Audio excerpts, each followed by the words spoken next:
Electronic ಮಾಧ್ಯಮ ಮುಖಾಂತರ ಸರ್ಕಾರಕ್ಕೆ ಏನು ಮನವಿ ಸಲ್ಲಿಸ್ತೀವಿ ಅಂತಂದ್ರೆ ನಮ್ಮ ಜಂಗಮ ಸಮಾಜದ ಅಭಿವೃದ್ಧಿ ನಿಗಮ ಮಾಡಬೇಕು ಈ ಬಜೆಟ್ನಲ್ಲಿ ಅಂತೇಳಿ ಈ ಒಂದು ಪತ್ರಿಕಾಗೋಷ್ಠಿಯ ಮುಖಾಂತರ ಕೇಳ್ಕೊತಾ ಇದ್ದೀವಿ.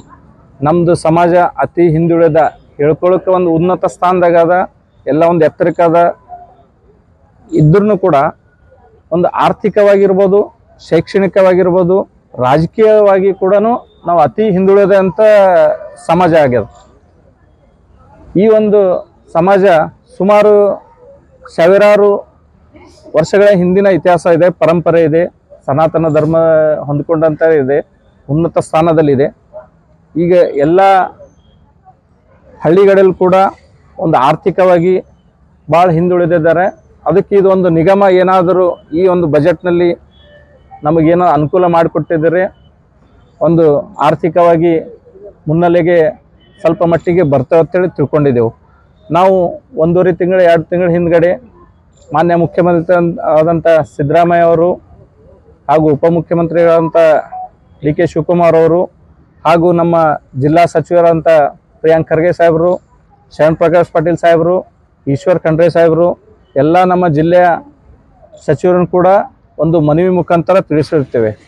ಅದೊಂದು ಮನವಿಗೆ ಒಳ್ಳೆ ರೀತಿಯಾಗಿ ನಮ್ಮ ಉಸ್ತುವಾರಿ ಮಂತ್ರಿ ಶರಣ್ ಪ್ರಕಾಶ್ ಪಾಟೀಲ್ ಸಾಹೇಬರು, ಪ್ರಿಯಾಂಕ್ ಸಾಹೇಬರು, ಉಸ್ತುವಾರಿ ಮಂತ್ರಿಗಳು ಎಲ್ಲ ಒಂದು ಸರಿಯಾಗಿ ಸ್ಪಂದಿಸಿರುತ್ತಾರೆ. ನಾನು ಮಾನ್ಯ ಮುಖ್ಯಮಂತ್ರಿ ಸಿದ್ದರಾಮಯ್ಯರಿಗೂ ಇದರ ಬಗ್ಗೆ ಒಂದು ಚರ್ಚೆ ಮಾಡ್ತೀನಿ ಅಂತೇಳಿ ಒಂದು ಆಶ್ವಾಸನೆ ಕೊಟ್ಟಿರುತ್ತಾರೆ. ಅದಕ್ಕೆ ಈಗ ನಾವು ಏನು ಕೇಳ್ಕೊಳ್ಳೋದಂತಂದ್ರೆ ಸುಮಾರು ಮತ್ತೆ ಇನ್ನೊಂದು ವಿಷಯ ಅಂತಂದ್ರೆ ನಾವು ಎಲ್ಲ 224 ಶಾಸಕರು 75 MLCಗಳಿಗೂ ಕೂಡ ಒಂದು ಮನವಿ ಪತ್ರ ಕೊಟ್ಟಿರ್ತೇವೆ. ಈ ಒಂದು ಅಭಿವೃದ್ಧಿ ನಿಗಮ ಮಾಡಿದ್ರೆ ಯಾವ ಥರ ನಮ್ಮ ಆರ್ಥಿಕವಾಗಿ ನಾವು ಸದೃಢ ಒಂದು ಸ್ವಲ್ಪ ಮಟ್ಟಿಗೆ ಸದೃಢ ಆಗ್ತೀವಿ ಅಂತೇಳಿ ಅವ್ರಿಗೆ ಸಚಿವರಿಗೆ ಕೂಡ ಎಲ್ಲ ಮನವರಿಕೆ ಮಾಡಿಕೊಟ್ಟದ. ಅದೇ ರೀತಿಯಾಗಿ ಈ ಒಂದು ಬಜೆಟ್ನಲ್ಲಿ ಒಂದು ಮಾಡೋ ಆಶಾಭಾವನೆ ಹೌದು. ಪಿಂಟು ಸತೀಶ್ ಸ್ವಾಮಿ. ಜಂಗಮ ಕ್ಷೇಮಾಭಿವೃದ್ಧಿ ಸಂಘದ ವತಿಯಿಂದ ಇವತ್ತಿನ ದಿನ ನಾವು ಜಂಗಮ ಅಭಿವೃದ್ಧಿ ನಿಗಮ ಮಾಡೋಕ್ಕೋಸ್ಕರ ಸರ್ಕಾರದ ಮೇಲೆ ಒತ್ತಡ ಹೇರುವಂಥ ಒಂದು ಪ್ರಕ್ರಿಯೆಗೆ ಇವತ್ತಿನ ದಿನ ಕಲಬುರಗಿ ಪ್ರೆಸ್ ಕ್ಲಬ್ನ ಮುಖಾಂತರ ತಮ್ಮೆಲ್ಲ ಚಾನಲ್ಗಳ ಮುಖಾಂತರ ನಾವು ಇವತ್ತಿನ ದಿನ ಸರ್ಕಾರಕ್ಕೆ ಒತ್ತಡವನ್ನು ಹಾಕ್ತಾ ಇದ್ದೀವಿ. ನಾವು ಹೇಳೋದು ಇಷ್ಟೇ, ಯಾಕಂದರೆ ನಮ್ಮ ಜಂಗಮ ಸಮಾಜ ಅತ್ಯಂತ ಹಿಂದುಳಿದ ಸಮಾಜ, ಶೈಕ್ಷಣಿಕವಾಗಿರ್ಬೋದು, ರಾಜಕೀಯವಾಗಿರ್ಬೋದು ಮತ್ತು ಎಲ್ಲ ರೀತಿಯಲ್ಲಿ ಕೂಡ ನಮ್ಮ ಸಮಾಜ ಹಿಂದುಳಿದಿರುತ್ತದೆ. ಅದು ಎಲ್ಲ ವರ್ಗದ ಮತ್ತು ಎಲ್ಲ ಈ ರಾಜ್ಯದ ಎಲ್ಲ ಜನತೆಗೂ ಕೂಡ ಗೊತ್ತಿರುವ ವಿಚಾರ.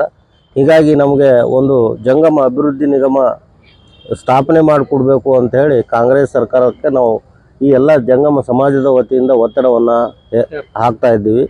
ಮತ್ತು ಈಗಾಗಲೇ ಕೂಡ ನಾವು ಎಲ್ಲ ಬೆಂಗಳೂರಿಗೆ ಹೋಗು ಎಲ್ಲ ಸರ್ಕಾರದ ಮುಖ್ಯಮಂತ್ರಿ ಆದಿಯಾಗಿ ಎಲ್ಲ ಕ್ಯಾಬಿನೆಟ್ ಮಂತ್ರಿಗಳಿಗೂ ಮತ್ತು ಶಾಸಕರಿಗೂ ಸಚಿವರಿಗೂ ಎಲ್ಲರಿಗೂ ಕೂಡ ಈ ಮುಖಾಂತರ ಪತ್ರದ ಮುಖಾಂತರ ಎಲ್ಲರಿಗೂ ಕೂಡ ಮನವಿ ಮಾಡಿದ್ದೇವೆ. ಸೊ ಹೀಗಾಗಿ ಈ ಕಾಂಗ್ರೆಸ್ ಸರ್ಕಾರ ನಮ್ಗೆ ಜಂಗಮ ಸಮಾಜಕ್ಕೆ ನ್ಯಾಯ ಕೊಡುತ್ತೆ ಎಂಬ ವಿಶ್ವಾಸ ಇದೆ. ಇಷ್ಟೇ. ನಾನು ವೀರಸ್ವಾಮಿ, ಜಂಗಮ ಸಮಾಜದ ಮುಖಂಡರು.